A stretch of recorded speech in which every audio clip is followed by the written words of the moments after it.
Hey guys, Christian Adams with RepairPrice.com. Just a quick video to show you how you can negotiate like a pro. I'm going to show you a few tricks that top agents use along with some of our tools and services to get their clients the best possible price on a home. Okay, so a little bit of background on me. I wasn't always with Repair Price. I was actually a licensed agent and a real estate broker for approximately 15 years. I closed and negotiated over 1,200 homes myself and assisted up to 80 agents at any one time doing the same thing. So hopefully I can kind of pass on some knowledge to you guys and show you if you are in a bind, how do you actually move to that next step? How do you move forward with the contract, but also negotiate in the correct way so you actually benefit from it?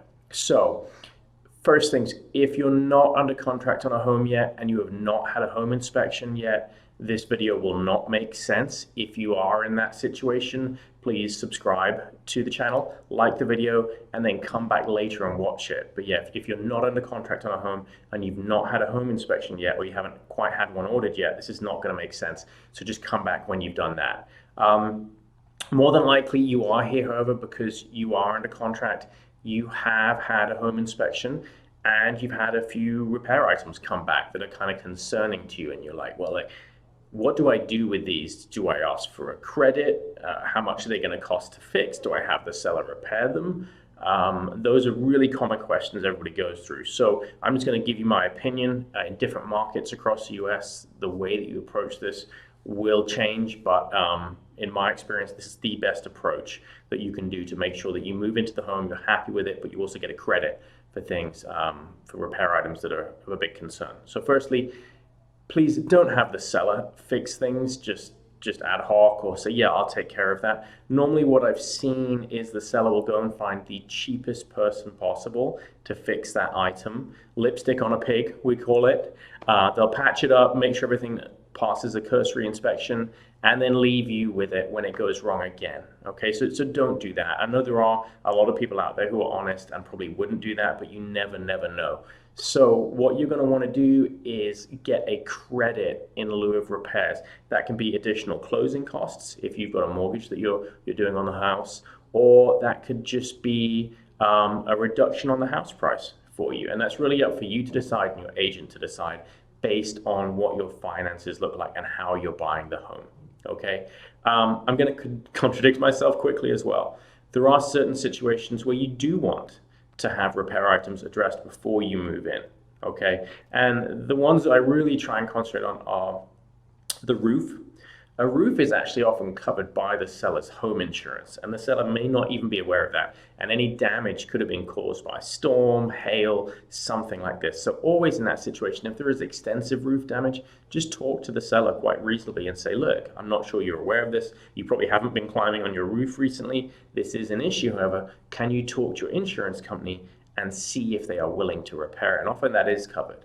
The second situation is serious foundation or structural issues. An inspection report, a home inspection report, can only go so far. Okay, inspector's not allowed to dig around and pull things out of the home.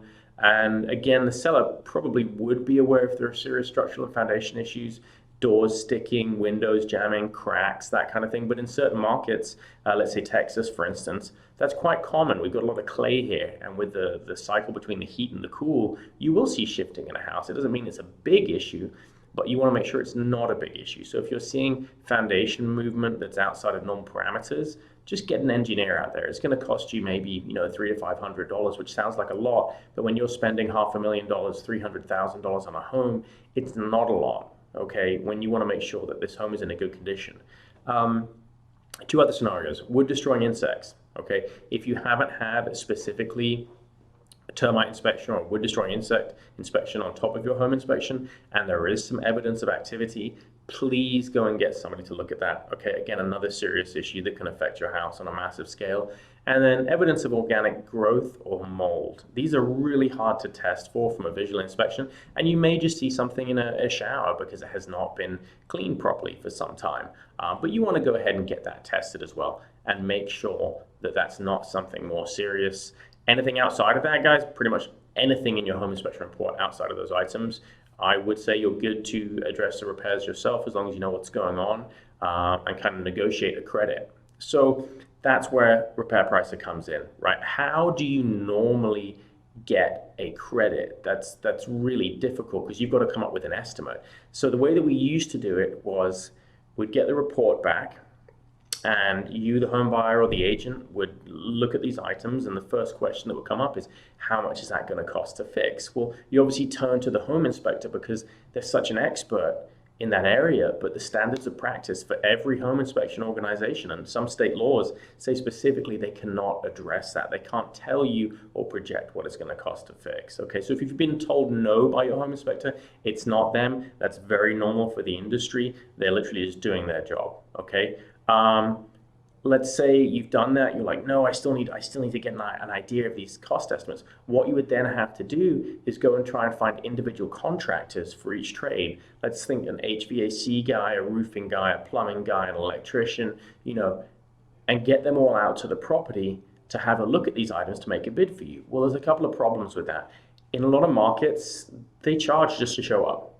Okay, so it's going to cost you money out of pocket immediately. Also, the likelihood of getting all of them together there at one time is minimal, which means that you and your agent now have to go back to the property multiple times.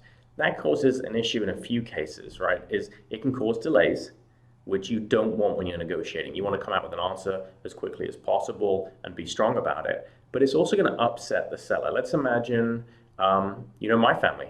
My wife and myself, we have a young daughter. We have 2 dogs. If somebody was coming back to the home multiple times to look at stuff again and again and again, I would start to get frustrated, And I was a broker for years, but I still would be like, why are you bringing people back over and over again? So what we need is a fast, easy way that's seamless to get accurate repairs without dragging people back through the home again. And that's exactly what repairpricer.com is. You simply go to our website, you upload your home inspection report, it takes about 30 seconds maybe, and within 24 hours, you're going to get those hyper accurate estimates based specifically on the findings in your report back in another report that you can translate. It's a lot easier to read than most home inspection reports. It's really accurate, it's very concise, and you and your agent can then use that to filter through and decide what's important, what's not important. And it is important that you go and talk to your agent about this, okay? They're the expert in the market, they're your buyer's agent, and they know specifically what people in your market are actually likely to negotiate for. A lot of places, any cosmetic issues, they're not going to talk about it. They're saying, look, this is not a brand new home. This is an old home. It's 10 years old, 20, 30, whatever. So cosmetic issues, that happens with a home. What we're looking for are the big issues, the HVAC, the plumbing, the electrical, things of huge concern. Maybe blocked drain lines, this kind of thing. Those are what we really want to identify, and just talk about that with your agent and say, look, I understand that the projected cost to fix everything in this house is maybe $11,000 to make it brand new.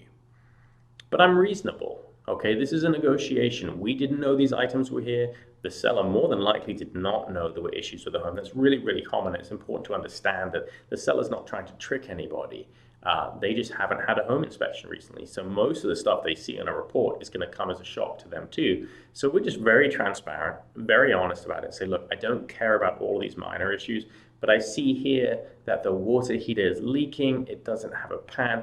It's way past its serviceable life. So I would like that item addressed, a credit for that.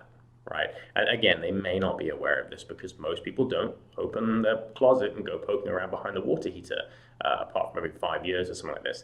So just remember, be reasonable, but the beauty in Repair Pricer is that you now have something to back up your figures. You're not just making up numbers. We actually poll contractors in real time in every US zip code to create these prices. So you're actually getting a hyper accurate number that you can work off to go and get those credits, whether that's off the price of the home or in your closing costs is often the best way to do it, because that means that you're actually coming less money out of pocket. But again, that's going to depend how your agent and your lender structured your contract.